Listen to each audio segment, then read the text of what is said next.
Louvado seja o nome do Senhor, queridos. Louvado seja Deus neste lugar, em nome de Jesus. Vamos chamar o pastor para trazer a palavra. Pega a Bíblia aí, querido. Deus tem algo para falar com você nesta noite. Abre o teu coração, em nome de Jesus. Paz do Senhor Jesus para a amada igreja, amém? Glória a Deus. Queria que você deixasse a sua Bíblia aí aberta em 2 Coríntios, capítulo de número 11.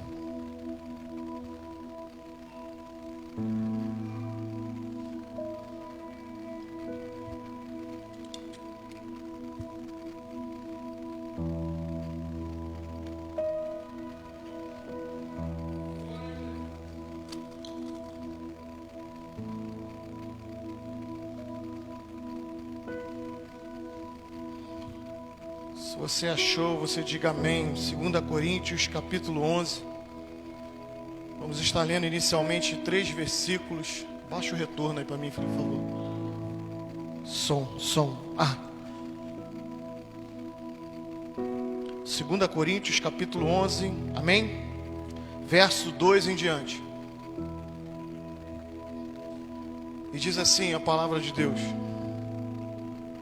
porque estou zeloso de vós, com zelo de Deus, porque vos tenho preparado para vos apresentar como uma virgem pura a um marido, a saber, a Cristo. Mas temo que, assim como a serpente enganou Eva com a sua astúcia, assim também sejam de alguma sorte corrompidos os vossos sentidos e se apartem da simplicidade que há em Cristo. Porque se alguém for pregar-vos outro Jesus, que nós não temos pregado, ou se recebeis outro Espírito, que não recebestes, ou outro Evangelho, que não abraçastes, com razão o sofrereis. Amém? Pode se assentar. Você fica à vontade para glorificar o nome do Senhor. Amém? Quem pode trocar minha água aqui, por favor? Glória a Deus. Eu estava meditando nesse texto e o Senhor falava comigo, conforme o Senhor ia me dando o estudo. Ele falava comigo que nós precisamos combater o engano de Satanás em nossas vidas. Quando estamos na casa de Deus, quando servimos ao Senhor, a gente fala muito de crescimento, a gente fala muito de amadurecimento, a gente fala sobre muitas coisas. Um texto bíblico vai dizer que não devemos mais agir como meninos, né? Inconstantes. E no meio da nossa caminhada, às vezes por falta de sabedoria, ou por falta de conhecimento de algumas situações, a gente às vezes se comporta como um menino em algumas situações.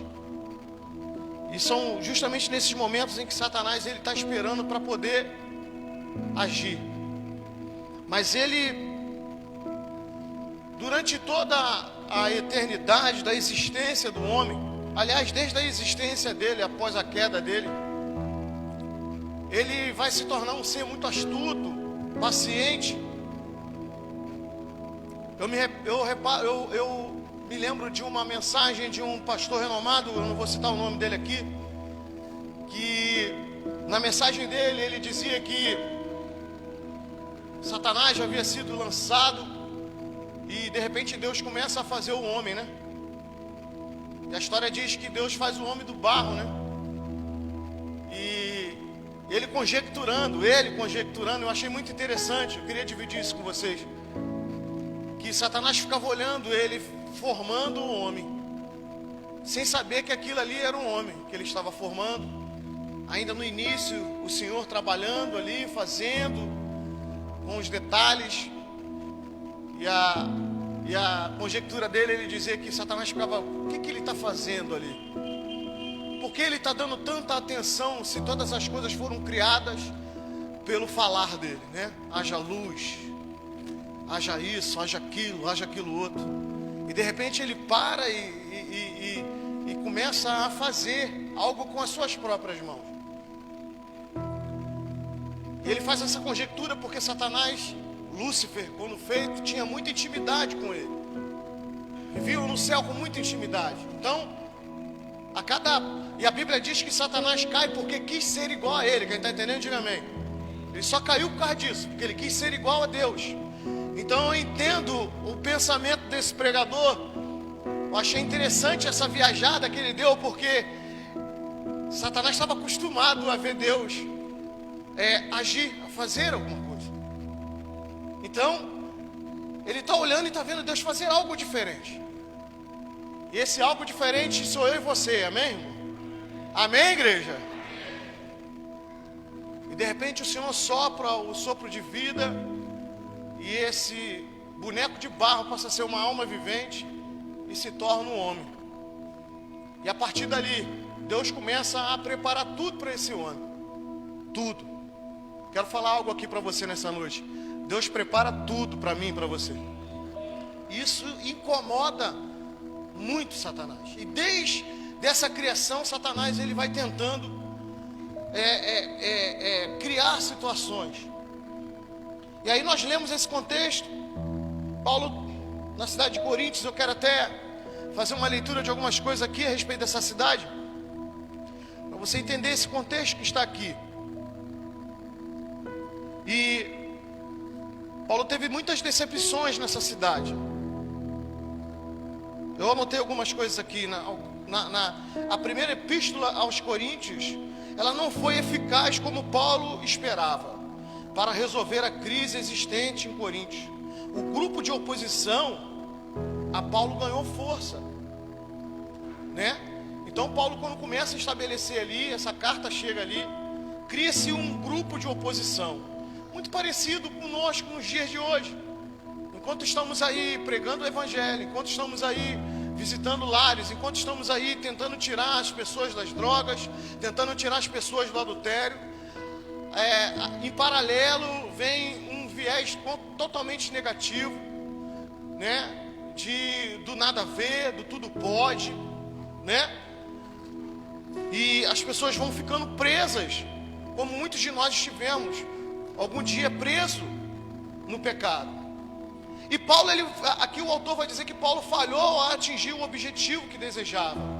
Em Coríntios, ele fala aqui que falhou, mas não saiu. Em outras palavras, aquilo que Paulo planejou não saiu como ele esperava. E muitas das vezes na minha vida e na tua vida, nós construímos ou tentamos construir algo, e as coisas não saem do jeito que esperávamos. Ou por algum problema que nós tivemos, ou por falta de sabedoria, ou alguma falha nossa, ou não era momento, não era tempo. Mas Paulo está percebendo aqui que as coisas não estão saindo conforme planejado. Então o autor vai dizer que ele falhou. E aí Paulo vai experimentar uma hostilidade muito grande da oposição. Mas Paulo consegue recuperar a maioria deles. Mas ainda assim existia muitos rebeldes. Assim também nos dias de hoje. Conseguimos recuperar tantos desviados.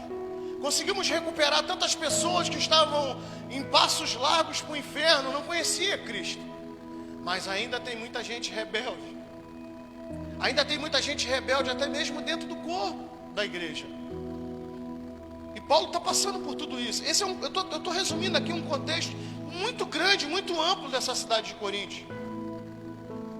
Então Paulo ele escreveu para expressar uma mensagem de conciliação com a maioria leal e repreender a minoria rebelde. Paulo vai fazer essa carta, vai escrever essa carta para que a maioria se voltasse, permanecesse firme ali, mas ele também vai repreender os rebeldes. Ele vai confrontar os opositores. Então essa segunda epístola aos Coríntios é uma epístola de Paulo contendo inúmeras referências às dificuldades que ele enfrentou durante seu ministério.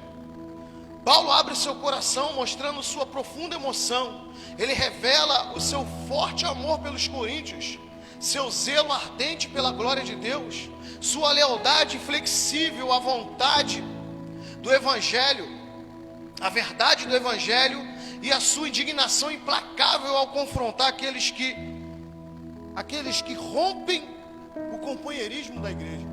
É forte essa parte aqui que o autor fala. Ele vai falar do amor pela cidade, do zelo, né? Fala aqui do amor pela cidade de Coríntios, seu zelo pela glória de Deus. Olha, você está prestando atenção nessa frase? O amor pelos coríntios, repita comigo, o amor pelos coríntios.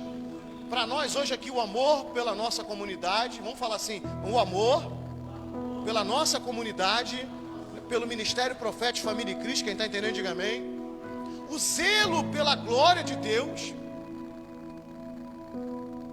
Isso aqui não é texto bíblico não, tá? Isso aqui é um resumozinho aqui da cidade de Coríntios que o autor colocou. Eu achei isso aqui muito lindo. O zelo pela glória de Deus. Quantos hoje não estão zelando por isso? Parece que falar da glória de Deus é uma coisa normal, como não é. A glória de Deus é uma manifestação poderosa de Deus, é algo tremendo. Poucos têm esse privilégio. E Paulo tem zelo por isso. Paulo tem zelo por isso. A lealdade inflexível à verdade. Olha aqui o que o autor fala. A lealdade à verdade, nós temos que ser leal à verdade. Nós temos que ser leal à palavra de Deus. Posso ouvir um amém nessa noite? Temos que ser leal aos princípios de Deus. Temos que ser leal às orientações de Deus, aos ensinamentos de Deus. Temos que ser leal a tudo que Deus proporciona para nós. Pela fidelidade que Deus tem conosco, nós devemos no mínimo ser leal a Ele, a tudo. E Paulo está dizendo, aqui o autor está dizendo pela a lealdade de Paulo. E ele vai dizer a sua indignação implacável ao confrontar aqueles que rompem o companheirismo da igreja, porque os rebeldes, eles rompem o companheirismo da igreja. Os rebeldes, eles são contra a esse princípio de Salmo 133, com bom e com suave eco os irmãos vivem em união. Os rebeldes são contra esse princípio dessa igreja de Atos que vai começar, que é a igreja na sua essência. Uma igreja dotada, sabe, e guiada, crescida completamente pelo Espírito Santo. Só que os anos se passam e Paulo já está enfrentando isso. Nós sabemos na história que Paulo não andou com Cristo. Paulo vem depois. E quando o ministério dele rompe, porque a Bíblia vai dizer que ele estudou durante 13 ou 14 anos, não me recordo. Ele aguardou para começar a exercer o seu ministério. Então Paulo vem bem mais à frente. E quando Paulo começa a expandir o evangelho do Senhor, e o chamado com ele é muito forte, ele vai enfrentar, eu estou te falando de algumas barreiras. Eu estou te falando de Coríntios, porque se tu for em Efésios, você vai ver. Se você for em Tessalônica, você vai ver em todas elas, você vai ver Paulo, em muitas delas ele fugindo, em muitas delas ele sendo agredido, em muitas delas ele naufragando, mas em nenhuma delas ele desistindo. Eu vou repetir que acho que a igreja não entendeu. Em nenhuma delas Paulo desiste. Em nenhuma delas Paulo desiste do chamado que Deus fez a ele. Em nenhuma delas Paulo desiste da posição a qual Deus colocava ele. Ele até reclamava, ele até gemia, ele até conversava com Deus a respeito da dificuldade, mas em nenhuma delas ele falou, eu posso andar para trás. Quem está entendendo isso, por favor? Então, para a gente começar a entender esse contexto, e ele vai dizer que tem muito zelo pelo povo. E eu vou repetir a leitura. Porque eu estou zeloso de vós com zelo de Deus, porque vos tenho preparado para vos apresentar como uma virgem pura a um marido, a saber, a Cristo. Mas temo que, assim como a serpente enganou Eva com a sua astúcia, assim também sejam de alguma sorte corrompidos os vossos sentidos e se apartam da simplicidade que há em Cristo Jesus. Isso aqui me chama a atenção. Existe uma simplicidade em Cristo Jesus, e essa simplicidade por mais que a palavra ela apresente uma simplicidade, uma coisa bem simples, uma coisa bem sem espalhafatosa, nada muito além, sabe? Uma coisa simples. Só que essa palavra ela é forte porque vem de Cristo, e Cristo era simples, e dentro dessa simplicidade tem poder. Porque Cristo vence todas as barreiras e dificuldade, conclui o ministério, vence lá a cruz pela simplicidade. Em nenhum momento Cristo é arrogante. Em nenhum momento, sabe, Cristo é altivo. Em nenhum momento, até quando ele vai dizer que ele é o Senhor, ele usa de simplicidade. Então o que eu aprendo com isso? Eu aprendo que dentro da simplicidade de Cristo, para mim nessa terra, tem poder. Quem crê nisso? Só que a todo tempo Satanás tenta abortar a obra de Deus em nós. Desde quando o homem foi criado, conforme eu falei aqui, Satanás começa a planejar, a abortar o projeto, a abortar o plano que ele sabe e o plano que ele não sabe. O plano que ele já viu, que Deus já preparou, até falou, e aqueles que Deus começou a fazer, ele não está entendendo, mas ele já está querendo atrapalhar. Por quê? Porque o que ele tinha poder de fazer, que era de adoração ao Senhor, ele não pode mais, mas eu e você podemos. Quem pode adorar o Senhor nessa noite? Ele não pode mais, isso irrita ele, isso incomoda ele. Sentir essa presença maravilhosa do Espírito Santo no meio de uma adoração, no meio de um culto, sabe? Perceber uma libertação, perceber uma cura, e ele vê isso tudo e não poder participar, porque ele não pode mais participar de nada disso. Ele não é convidado a participar do meu milagre e do teu milagre. Quem está entendendo, diga amém. Ele pode até ver, ele pode até tentar atrapalhar, mas ele não pode participar. A porta que abre para mim, para você e para alguns que vai abrir aqui, ele não pode participar. Ele não tem mais esse privilégio. Tudo foi tirado dele. Então ele tenta o tempo todo abortar. E aí o texto vai dizer aqui que Paulo está dizendo: eu temo que aconteça com vocês o que aconteceu com Eva. Abra tua Bíblia em Gênesis 2, verso 15.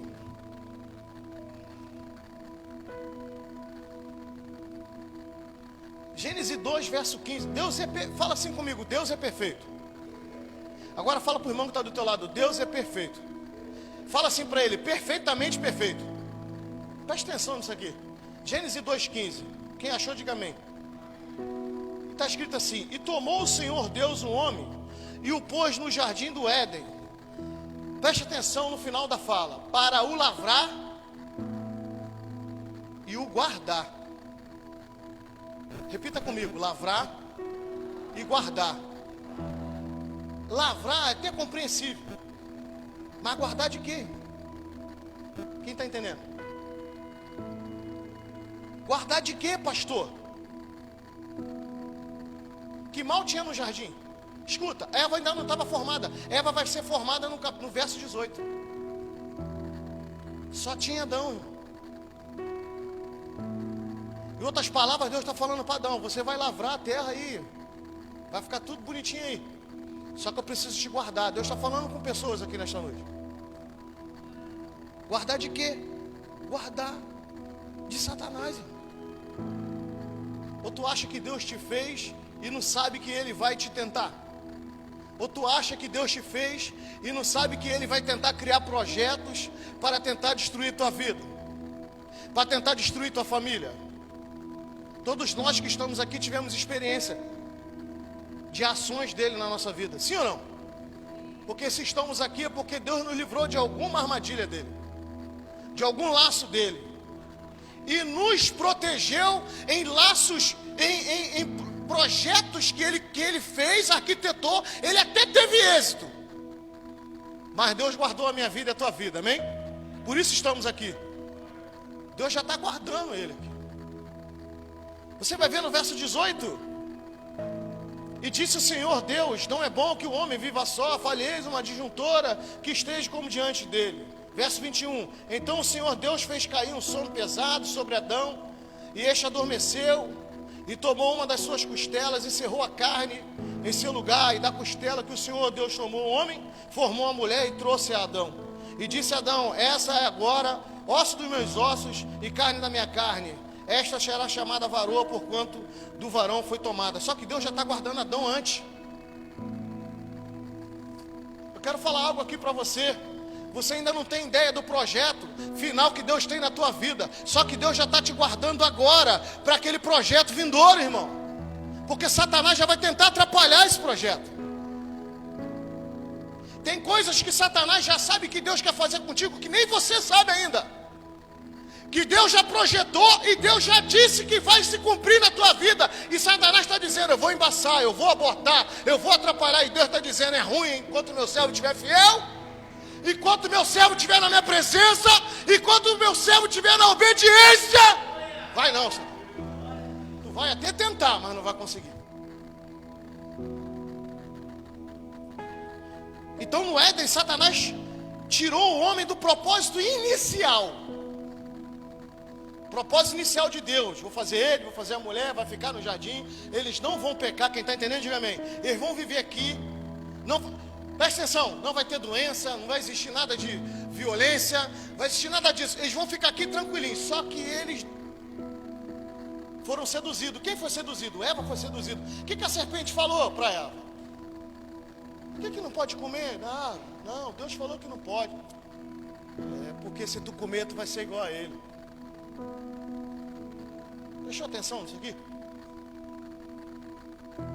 O problema maior não foi ela só comer a fruta. O problema maior foi ela ter dado ouvido para quem não devia. Eu vou repetir que acho que a igreja não entendeu. O problema maior não é o pecado. O problema maior é a gente dar ouvido para quem não devia. Para as amizades que não devia. É a verdade, irmão. Às vezes a gente está aqui firme com o Senhor na batida, e vem alguém de fora e fala: não, por que você não faz isso? Por que você não abre esse negócio? Por que você não vai para essa empresa? Por que você não abre esse trabalho? Por que você não vai para outra igreja? Por que você não vai fazer outra situação? E a pergunta é a seguinte: Deus mandou você fazer isso? Foi a voz de Deus ou foi a voz da serpente? Porque a ordem foi dada a Adão, sim ou não? Mas quem vacila? É Eva. Ele foi nela. Então a gente já conhece a história. Não quero me prender aqui. A gente já conhece a história. E ali a gente vai ver que ele tirou o homem do projeto inicial. O projeto inicial de Deus era fazer um homem ali numa paz eterna. Houve um problema. Vai se criar ali, o homem tem que trabalhar, a mulher vai sentir dores de parto, a serpente vai ser pisada. A gente conhece a história. E aí se expulsa do jardim. Mas Adão e Eva morrem? Ali não. Deus vai dar sequência à humanidade. Amém? E Deus está falando: não adianta o pecado que você fez. Não adianta você ter saído de um projeto inicial que Deus até fez para você. Deus está falando para você aqui nessa noite: eu tenho algo para você ainda. Eu ainda tenho um trabalho a fazer na tua vida. Eu ainda sou Deus na tua vida, amém? Porque Deus ainda era Deus de Adão e Eva, amém ou amém? E Ele ainda é meu Deus e é teu Deus. Então no Éden, Satanás ele tirou do homem o propósito inicial. Então muitas das vezes, Satanás ele não consegue te destruir totalmente, mas ele vai te atrapalhando em algumas fases da tua vida. Vai te atrapalhando. Satanás ele quer influenciar nossas ações. Escute isso aqui: a responsabilidade vai ser sempre do homem. Satanás pode influenciar você a pecar, mas se você pecar, ele não vai ter culpa de nada, porque a atitude é sempre do homem, é minha e tua. A responsabilidade, por isso que a salvação é individual. Salvação não é coletiva. Eu não vou ganhar minha casa toda. Só porque eu aceitei Jesus e todo mundo lá na minha casa, ninguém quer nada com Jesus. Aí eu vou falar, não, eu estou tranquilo porque eu aceitei Jesus. Não, não é assim, é salvação individual.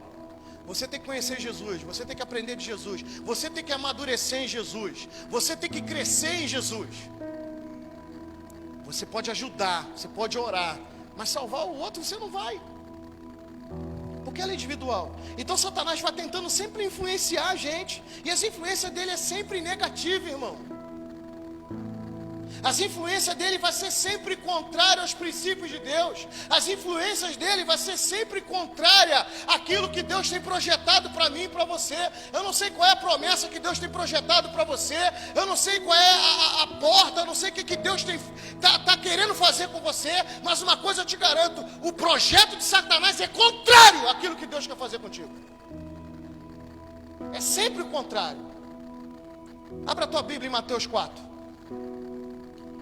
Você conhece essa história? Estou trazendo coisas simples para a igreja hoje. Simples. Olha o que diz Mateus 4. Vamos falar da tentação que Jesus teve. A partir do versículo 1 está escrito assim. Vou falando aqui para a gente não atrasar. Então foi conduzido Jesus pelo Espírito ao deserto, para ser tentado pelo diabo. E tendo jejuado 40 dias e 40 noites, depois teve fome. E chegando-se a ele o tentador, disse: se tu és o Filho de Deus, mande que estas pedras se tornem pães. Ele, porém, respondendo, disse: está escrito, nem só de pão viverá o homem, mas de toda a palavra que sai da boca de Deus. Então o diabo o transportou à cidade santa e o colocou sobre um pináculo do templo. E disse: se tu és o Filho de Deus, lança-te daqui abaixo, porque está escrito: aos seus anjos dará ordem a seu respeito, e tomar-te-ão nas mãos, para que nunca tropeces em alguma pedra. Disse-lhe Jesus: também está escrito: não tentarás o Senhor teu Deus. Novamente o transportou o diabo a um monte muito alto, e mostrou-lhes todos os reinos do mundo e a glória deles. E disse-lhe: tudo isto te darei se prostrado me adorares. Então disse-lhe Jesus: vai-te, Satanás, porque está escrito: ao Senhor teu Deus adorarás, e só a ele servirás. Então o diabo deixou, e eis que chegaram os anjos e os serviram. Preste atenção nisso aqui. Jesus recebe ali o Espírito ali no batismo de João e sai para o deserto. Vai perambular 40 dias e 40 noites jejuando. E aí Satanás se apresenta. Eu quero que tu entenda isso aqui. E Satanás vai direto primeiramente na necessidade dele. Porque a necessidade de Jesus era fome, sim ou não? Sim ou não? Fome e sede. Jesus está com fome. Ele vai dizer: se tu é o Filho de Deus. Parece que Satanás está com dúvida. Tu é filho de Deus? Que eu não consegui te matar com 2 anos? Quem está entendendo? Eu não consegui atrapalhar o projeto em 2 anos? Eu quero falar algo aqui para você. Quem está debaixo da obediência de Deus, Satanás não mata projeto. Eu acho que tu não entendeu, vou repetir. Quem está debaixo da direção de Deus, Satanás não mata projeto. Eu vou repetir de novo, porque acho que a igreja não entendeu. Quem está debaixo do projeto de Deus, Satanás não mata projeto. Tu tem que sair daqui com a certeza disso. E Jesus era um projeto de salvação para a humanidade. Ele não consegue matar com 2 anos. Passa-se o tempo. E Satanás está olhando para ele. Pô, será que é ele? Deve ser ele mesmo. Se tu é o Filho de Deus, vou testar ele. Filho de Deus deve estar cheio de poder, né? Se tu é o Filho de Deus, transforma essas pedras em pães. Preste atenção aqui. Satanás vai na necessidade dele. Tem muita gente que para de caminhar. Tem muita gente que para de evoluir. Porque na hora que Satanás te tenta na necessidade, você cai na necessidade.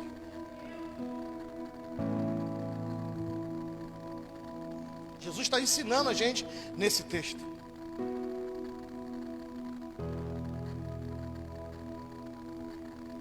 Preste atenção. Foi gerado no coração de Jesus ficar 40 dias e 40 noites, minha pastora, jejuando. E todo jejum tem um propósito, sim ou não? Quem se apresenta para ele? O diabo. Você já viu a dificuldade que tem do homem jejuar? Você já viu a dificuldade que o homem tem de criar propósito para derrubar barreiras? Quem está entendendo, diga amém, por favor. Satanás se apresenta primeiro e oferece a necessidade. Não vou nem entrar em detalhes, qual é a tua necessidade, ou qual é a necessidade de quem caiu, ou qual é a minha. Ele sempre vai se apresentar na necessidade. Aí Jesus vai responder, e a Bíblia diz que, e disse Satanás, nas 3 tentações a Bíblia vai dizer, e disse Satanás. E nas 3 respostas de Jesus, a Bíblia diz, e disse Jesus. E Deus está falando com pessoas aqui, você tem que saber combater todas as vezes que essas necessidades se levantar diante de você, todas as vezes que esse perigo se levantar diante de você, você tem que dizer para o teu inimigo, e disse Deus que é comigo, e disse Deus que me protege, e disse Deus que me abençoa, e disse Deus que abre a porta, e disse Deus que me cura. Mas as pessoas às vezes ficam acuadas, ou aceita a oferta, ou fica acuada. Satanás, ele gosta de fazer estardalhaço. Ele gosta de tentar inibir o avanço da gente. Por que ele tenta inibir o avanço da gente? Porque Deus vai te encher de poder. Não é para você fazer gracinha. É para tu expulsar demônio. É para tu avançar no evangelho. É para você se tornar um homem de Deus, um profeta, um servo de Deus, obediente aqui nessa terra. Isso incomoda ele. Isso incomoda os planos e os projetos dele. Ele pode enviar um monte de demônio, mas se tu está cheio do Espírito Santo, nem na porta da tua casa a gente consegue chegar. Quem está entendendo isso? Por isso que ele não quer ver você evoluir. Por isso que ele não gosta de ver você evoluir. Então, Jesus vai dar a resposta para ele. E as 3 respostas são bíblicas. Amém, igreja? Porque a primeira pergunta, a primeira tentação de Satanás é no verso 3, e a resposta está em Deuteronômio 8, versículo 3. A segunda tentação de Satanás é no verso 6, e a resposta está em Deuteronômio 6, 16. Depois tu medita lá com calma. E a terceira tentação que Satanás faz a Jesus, a resposta está em Deuteronômio 6, 13. Então Jesus vai usar o que para impedir o avanço de Satanás? A Bíblia vai dizer, preste atenção, verso 10. Então disse-lhe Jesus, vai de Satanás, porque está escrito, ao Senhor teu Deus adorarás e a só Ele servirás. Verso 11. Então o diabo o deixou. Quem deixou? O diabo. Por que o diabo deixou? Porque o diabo tentou, quem está entendendo, diga amém, e não conseguiu. É assim na minha vida e na tua vida. Ele tenta. Quando eu falo tenta, é o tentar de tentar várias vezes e o tentar de te atentar mesmo, de te trazer tentação. Vai tentar. E Deus vai permitir, porque Deus quer ver tua fidelidade, Deus quer ver tua posição, Deus quer ver teu comportamento. Quem está entendendo, diga amém. E aí a Bíblia diz no verso 11, então o diabo deixou, e eis que chegaram os anjos e o serviram. Os anjos chegou depois que Jesus venceu a tentação do diabo. Deus está falando com pessoas aqui, o Senhor só vai te servir naquilo que tu precisa, quando Ele vê você vencendo as tentações do inimigo sobre a tua vida. Porque é fácil servir a Deus, e Satanás não vem tentar. Deixa eu falar algo aqui para a igreja aqui. Eu não estou exaltando ele não, é porque eu estou explicando para você. A gente precisa vencer os enganos, amém, irmão? A gente tem que estar atento, irmão. Deus quer ver. Toda vez que Deus te dá um propósito, toda vez que Deus te faz uma promessa para você, toda vez que Deus te coloca num caminho, Deus quer ver como é que vai ser teu comportamento. E aí Ele permite. Isso não acontece só comigo e contigo não. Aconteceu com Davi, isso aconteceu com Moisés, isso aconteceu com todos os profetas, Elias, Eliseu, isso aconteceu com todo mundo, irmão. Aconteceu com todo mundo, com Paulo, com Pedro, com João. Aconteceu com todo mundo.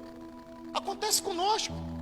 Acontece com os pastores, acontece com a igreja ali do lado, com a igreja ali de cima, acontece com a igreja lá de baixo, acontece com todo mundo, irmão. Ele vai tentando todo mundo, e Jesus vai deixando, Deus vai deixando, para ver qual é o comportamento, para ver qual vai ser a nossa postura. Aí a Bíblia diz que os anjos chegaram para o servir. Quem crê que a bênção vai chegar? Os anjos aqui eu vou resumir, vou trazer para a bênção de Deus. E bênção de Deus eu não aponto só para o material, eu aponto para a presença de Deus. Eu aponto para, sabe, para a tua família ali está guardada. Hoje você não consegue ver, mas pelos olhos da fé você vê que vão ser todos alcançados em nome de Jesus. Vão ser servos de Deus na presença de Deus. É pela fé. Então Satanás, a gente está sempre tentando. E aí ele vai dizer aqui, Jesus vai responder ele na palavra. E Satanás está sempre tentando tirar a palavra do nosso coração, ou a credibilidade dela. Ou ele tenta te tirar da palavra, faz você não ler mais, faz você não meditar mais, faz você deixar a palavra de lado. Ou ele vai tentar tirar a credibilidade dela, numa ministração como essa, no ensino, num estudo que é apresentado, sabe, numa profecia de alguém que está de acordo com a palavra, quando Deus já falou com você, as pessoas ficam em dúvida, eu acho que eu não consigo, acho que eu não posso, e Deus já falou que vai fazer, mas a pessoa fica em dúvida, e Deus fala na palavra que vai abençoar, e Deus fala na palavra que vai curar, e Deus fala na palavra que vai libertar, e as pessoas às vezes não acreditam nisso, ou seja, Satanás vai tirando a credibilidade da palavra de Deus, e a palavra de Deus é que cura, que salva e liberta, irmão. É ela que tem poder. Quem está entendendo isso, por favor? Então ele sabe que o mistério é ali. Se você estudar a história da igreja, você vai ver quantas vezes ele tentou impedir o avanço da Bíblia.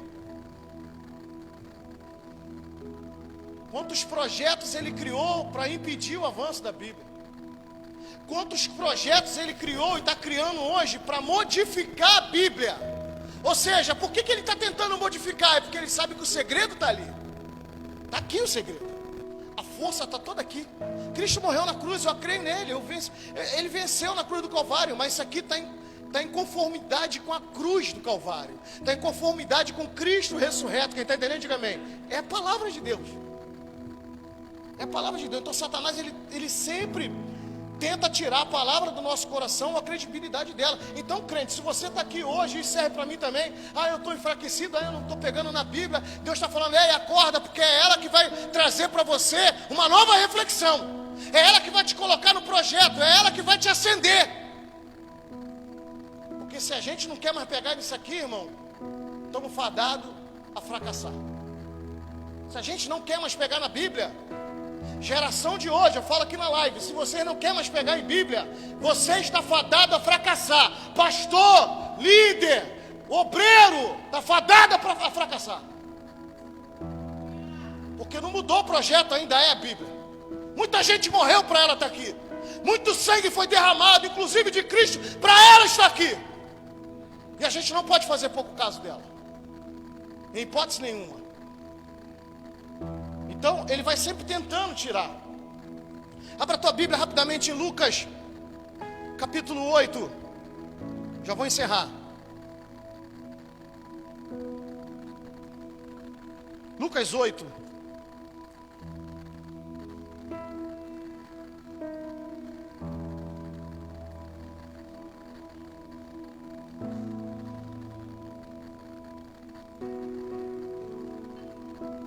Quem achou, diga amém. Verso 5. Olha só. Lucas 8, verso 5 está escrito assim: um semeador saiu a semear a sua semente. E quando semeava, caiu alguma junto do caminho, e foi pisada, e as aves do céu a comeram. A gente conhece o contexto aqui, a parábola do semeador. Aí a resposta desse versículo está no versículo, vem comigo no versículo 11 e 12 do mesmo capítulo 8. Versículo 11 está escrito assim: esta é, pois, a parábola. A semente é a palavra de Deus. Quem está entendendo, diga amém. O que é semente? O que é semente? Aqui é uma explicação de Jesus. Quem está entendendo, diga amém, por favor. Na minha Bíblia, eu não sei na tua, está em vermelho. É a própria boca de Jesus. É a própria fala de Jesus. Jesus está comparando a semente à palavra de Deus. Amém, igreja? Vocês estão entendendo isso? Ao verso 12. E os que estão junto do caminho, estes são os que ouvem. Depois vem quem? Depois vem quem? Olha aqui. Vem o diabo e tira-lhes do coração a palavra, para que não para que se não salvem crendo. Quem é que está dizendo que Satanás vai tirando a palavra? Não é Jesus que está falando aqui? Não é a fala de Jesus? Quem é que tira? Depois que recebeu. O que mais me chama a atenção é que quem está no caminho ouviu, mas permitiu que o diabo tirasse. Quem entendeu isso, por favor? Já ouviu. Em outras palavras, vem para o culto, ouve a palavra, vai embora para casa, no meio do caminho o diabo rouba. Está num culto do lar, recebeu uma palavra, vai embora para casa, o diabo roubou. Leu a Bíblia, cheio de sono de manhã, fechou, foi para o trabalho, lá no metrô roubou, lá no ônibus roubou. Quem está entendendo isso, por favor? Só que eu estou falando, não, é Jesus. É Jesus que está falando. E a Bíblia é muito clara que aqui o Senhor Jesus está dizendo que o diabo rouba para que não se salve crendo. Ou seja, está recebendo, porque Jesus, escuta isso aqui, Jesus é uma fonte inesgotável de vida e informação. Eu vou repetir, Jesus é uma fonte inesgotável de vida e informação. Eu vou falar inesgotável, não tem fim. Toda vez que tu for nele tem resposta. Toda vez que tu for nele tem, sabe, uma direção. Toda vez que tu for nele tem escape. Com ele não existe não tem escape. Com ele sempre tem escape. Em tudo, em tudo. É uma fonte inesgotável de vida e informação. Aí essa fonte inesgotável de vida e informação vai para o coração do bendito e o bendito deixa o diabo roubar. Quem está entendendo isso, por favor? Isso, eu estou tentando sair daqui, irmão. Eu estou tentando sair daqui. Fala para o irmão que está do teu lado. Não deixe que o diabo te tire o que Deus já te deu. E quem já tem alguma coisa de Deus aqui, dá um glória. Não deixe, irmão, não deixe. Não deixe.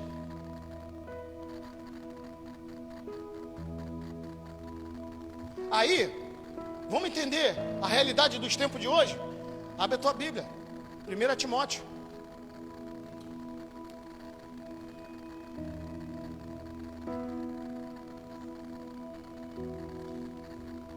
Capítulo 4.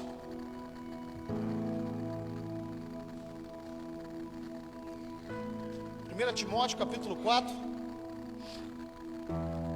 verso 1 e 2. Olha o que diz a palavra de Deus.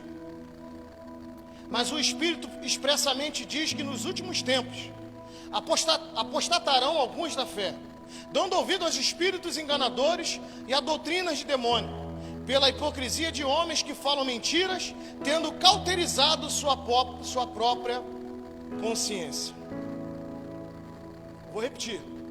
Mas o Espírito expressamente diz: nos últimos tempos apostatarão alguns da fé, dando ouvido aos espíritos enganadores e a doutrinas de demônios, pela hipocrisia de homens que falam mentiras, tendo cauterizado a sua própria consciência. 1 Timóteo 4, verso 1 e verso 2. E hoje estamos assim, sabe, não vou nem entrar muito em detalhes, sabe, igrejas com doutrinas que só o sangue de Cristo, dizendo que Deus está lá e arrastando um monte de gente. Hoje não se tem mais crente de Beré, irmão. Crente de Beré, tudo que eu ouvi é conferir. Crente de Beré, eu ouvi o que eu estava falando aqui no culto e ia conferir, ou em casa eu conferia na hora. Crente de Beré é assim, quem está entendendo, diga amém. Hoje não, hoje as pessoas querem vir para cá e só quer ouvir o que o doutrinador aqui vai falar. Só que o doutrinador às vezes está falando aqui nada de Cristo, nada do Evangelho verdadeiro. Lembra do texto que nós lemos, o principal? Deixa eu ver se eu acho aqui. De Coríntios. Aqui, ó.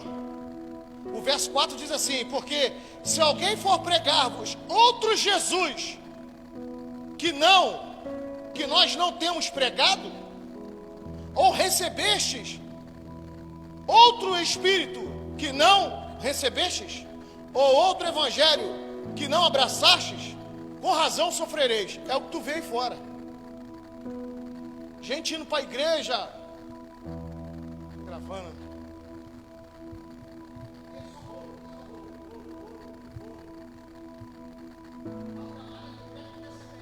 Satanás sabe que é o CPF.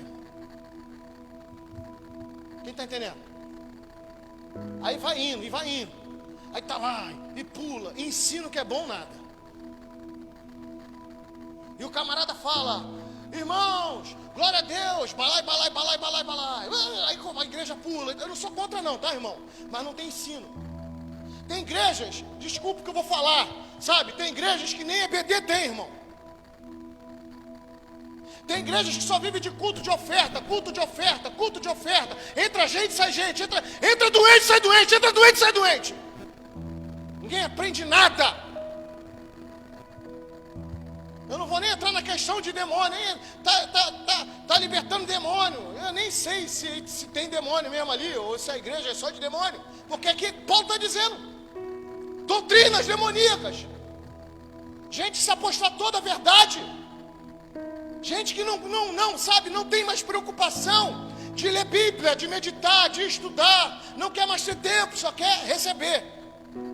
E está achando que está recebendo de Deus. E eu vou te falar, eu até achei uma época que eu achava assim, Deus não pode ir contra a palavra dele. A pessoa vai lá buscar uma prosperidade, Deus até abençoa e tudo mais. Mas será que é Deus que está dando mesmo? Quem está entendendo isso? Será que Deus vai entrar nesse jogo? Deus é Deus de entrar nesse jogo? Deus é Deus de bagunça, irmão? Deus não é Deus de bagunça. Então, mas o Espírito expressamente diz que nos últimos tempos se apostatarão alguns da fé, dando ouvido a espíritos enganadores. Gente enganando gente. Doutrinas de demônio. Só eu que estou falando, não é Bíblia.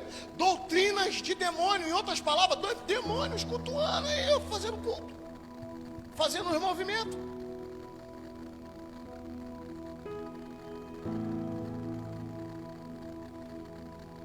E como podemos resistir a esse ataque de Satanás em tentar nos enganar? Deus me deu uma frase: a fé se apoia no caráter de Deus. Repita comigo: a fé se apoia no caráter de Deus. É rápido, você vai entender isso aqui rápido. Tu tá nesse... Não estou aqui marretando igreja de ninguém não, tá? Deus está mandando eu falar, eu vou falar. Mas tem, a gente sabe que tem. Será que Deus está nesse negócio? Será que Jesus está nesse negócio? Porque quando eu olho para o Evangelho, eu não vejo Jesus fazendo isso. Quando eu olho para os 4 evangelhos, quando eu olho para o ministério de Jesus, eu não vejo Jesus fazendo isso. Vou falar o que eu falei aqui no início, eu vejo Jesus fazendo as coisas com muita simplicidade, com muita humildade. E a Bíblia diz que é uma multidão que ele arrasta, onde ele vai tem uma multidão atrás dele. E geralmente onde tem muita aglomeração tem bagunça, sim ou não? Mas a Bíblia não me diz que tem bagunça quando Jesus está arrastando a multidão. Quem está entendendo, diga amém, por favor. Porque Jesus é ordeiro, irmão. Jesus é ordeiro. Então, a fé, ela se apoia no caráter de Jesus. Jesus não vai ficar enganando ninguém. Se curou, curou. Quem está entendendo? Se libertou, libertou. Aí vai para um escudo desse aí é liberto. Aí volta, daqui a pouco está na rua de novo, fazendo um monte de bagunça, e volta com mais 7 demônios. Quem está entendendo? Diga amém. E aí a vida dessa pessoa, aí acaba num cajueiro da vida, numa cracolândia, ou morre. Por quê?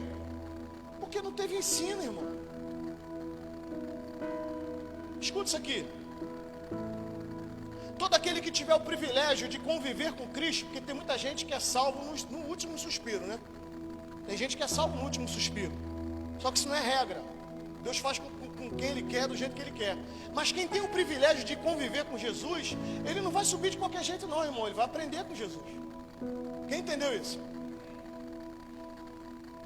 Ele não vai ficar 10 anos, 5 anos, 15 anos, 20 anos de qualquer jeito com Cristo. Ele pode até ficar na igreja 10, 15, 20 anos de qualquer jeito. Ele até corre sério risco de não subir.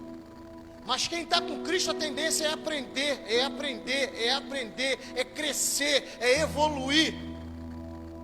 Eu não entendia hoje, mas amanhã eu entendo. Eu não sabia hoje, agora eu sei. Essa pessoa me evolui. Por quê? Porque existe o caráter de Cristo. E no caráter de Cristo, o que Cristo faria naquele ambiente? Totalmente diferente. Porque quando eu olho lá nos evangelhos, eu vejo Cristo fazendo sempre diferente. Eu vejo Cristo dando atenção. Eu vejo Cristo ensinando nas curas. O camarada é curado, diz, camarada, eu só quero ver. Aí Deus faz o cara enxergar. E Jesus fala, vai, não peques mais. Em outras palavras, Jesus está falando, tu era até cego, cara, mas eu sabia que tu era pecador também. Eu conheço a tua vida. Jesus está falando comigo, contigo. Eu conheço a tua vida. Eu te curo, eu te liberto, eu te projeto, mas eu sei da tua vida. Por isso que Jesus está preocupado. Jesus não está preocupado se tu vai ter dinheiro, se vai ter porta aberta, se tu vai ser curado, se vai ser liberto, porque você é mole para ele. Ele quer saber se tu vai ser salvo. A preocupação de Jesus é se você vai ser salvo. Então, quando a gente olha para o caráter de Cristo, a gente vai ver que Cristo é completamente diferente. Quando a gente chama Cristo para os ambientes, o ambiente é outro, completamente diferente. E eu não estou dizendo que não vai ter barulho, que não vai ter falar em língua, vai ter, mas não tem essa bagunça, não tem esse monte de gente desviado aí, esse monte de gente desviado dentro da igreja e gente desviado lá fora, gente que andou dentro da igreja e falou, não, eu servia nada, irmão, você servia algum demônio, alguma doutrina diferente, porque quem aprendeu com Cristo, irmão, pode passar o que passar, mas não larga jamais a verdade de Cristo. Porque sabe que foi Ele que limpou, foi Ele que resgatou, foi Ele que curou, foi Ele que salvou. Então o que Deus diz não deve ser questionado, mas sim obedecido. Aquilo que Deus diz, aquilo que Jesus falou nas Escrituras, e não deve ser questionado, deve ser cumprido, obedecido. Quando a gente tem esse entendimento, a gente avança. Hoje em dia, sabe, a minha igreja está certa. Não, a minha linha de raciocínio é que está certa. A tua está errada. Está ridículo isso. Fica com a sua linha de raciocínio, mas respeita os outros. Em vez de se unir, a Bíblia diz que o reino dividido não prevalece, não subsiste. E as igrejas, em vez de estar se unindo, principalmente nos dias de hoje, continua a briga de pastores, continua a briga de denominações, continua a briga de pessoas, e a igreja vai perdendo força com isso. Em vez de estar se unindo em oração com o mesmo propósito, cada um respeitando a sua doutrina, as suas, como é que se diz, amor?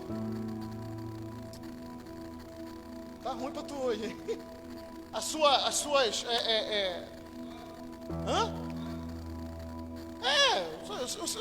forma de, né, a sua liturgia, sua forma de pensar, lógico que respeitando.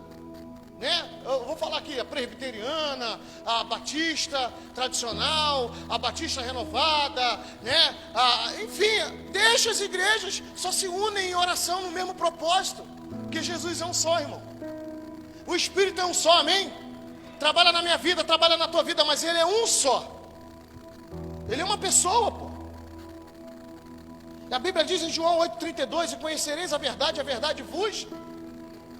Porque Deus não pode voltar atrás com isso. É verdade escrita, é verdade explanada, é verdade dita. Contra isso aqui, a Bíblia diz que não tem lei contra a Bíblia, não tem como. Entendeu? E Satanás vem tentando tirar isso. Lâmpada para os meus pés é a tua palavra e luz para o meu caminho. Salmo 119, verso 105. A gente conhece o contexto histórico. Eles usavam lamparinas para andar nas ruas, para acender em casa. Hoje a gente tem energia, a gente acende a luz, tudo certo. Mas ela diz que é lâmpada para os pés. Pés aponta para a caminhada, evolução. Hoje você está num ponto, amanhã tu está no outro. Quem está entendendo, diga amém. Hoje você está cru no evangelho, amanhã você vai estar mais sábio. Hoje você é só um membro, amanhã tu vai ser um obreiro, um pastor, um evangelista, amém, igreja? Diácono. Hoje a tua vida está começando a caminhar, a tua família está toda destruída, mas na sua caminhada com essa lâmpada iluminando, amanhã daqui a pouco a tua família está toda aos pés do Senhor. É isso que o Senhor está falando. Uma caminhada é uma evolução, Então o Senhor, Ele preza pela palavra. E lá em 2 Coríntios 10, que eu vou fechar, eu queria que você se levantasse. Pedi para minha esposa separar o louvor aqui.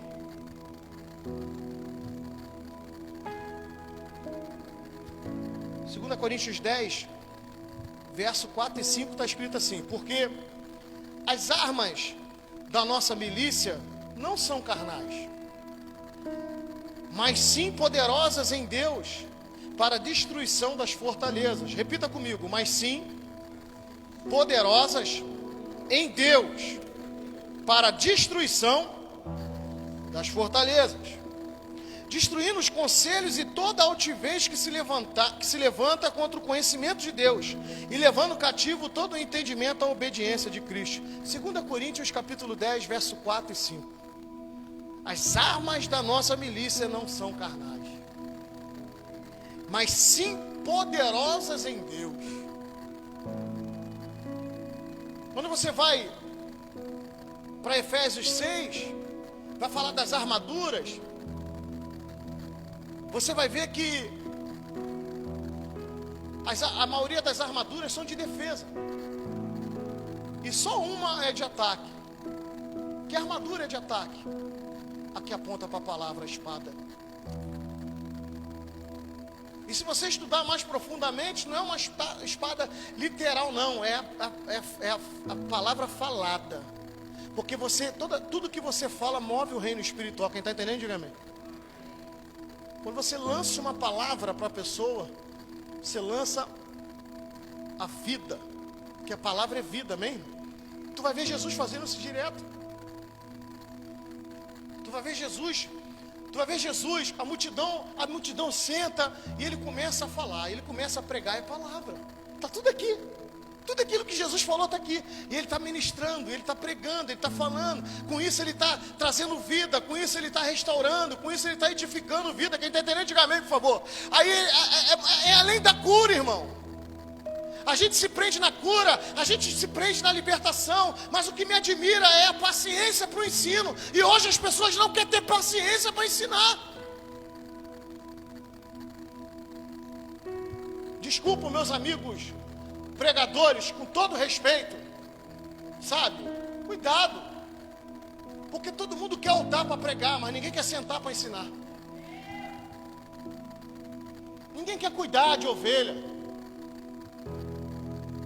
ninguém quer cuidar do drogado, ninguém quer perder tempo, sabe? Com um adúltero, mas quer subir no altar para pregar. E eu não sou contra não, tá, irmão? Não sou contra não, mas tem muitos aí que tá na hora de descer, tá na hora de Deus tirar um pouquinho do altar, para voltar para as raízes. Tem gente que parece que larga as raízes de lado, irmão. Esqueceu de onde saiu, esqueceu o que Deus fez. Deus está falando com pessoas aí nessa noite, sabe? Volta para as raízes. É tão bom quando você senta. Você pode até achar o contrário de mim, mas é tão bom quando você senta e você tira a dúvida de alguém. É tão bom quando você senta e você explica para aquela pessoa que o comportamento dela não está agradável, que no amor você explica a ela que ela precisa melhorar. É tão bom quando você ajuda a direcionar alguém a seguir um caminho legal, quando ela está em dúvida no ministério dela, quando ela está em dúvida no casamento dela, mas poucos querem fazer isso.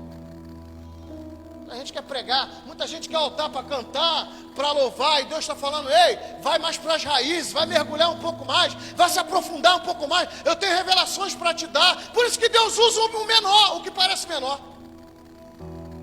Por isso que Deus usa a boca do menor, aquele que está lá e ninguém está vendo. Aí tem uns que ainda ficam olhando ele, é ele mesmo, e Deus está falando: eu estou usando ele porque ele me dá atenção, ele está na raiz, você não está mais.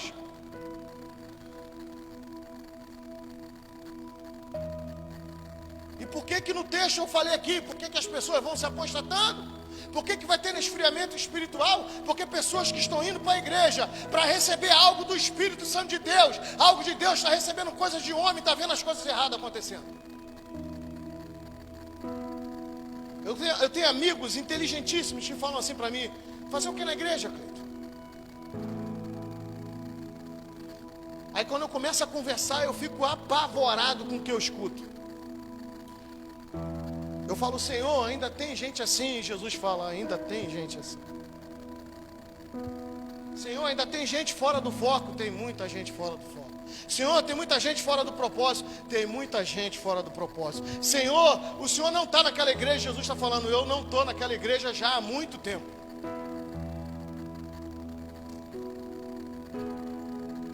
Põe a mão no seu coração.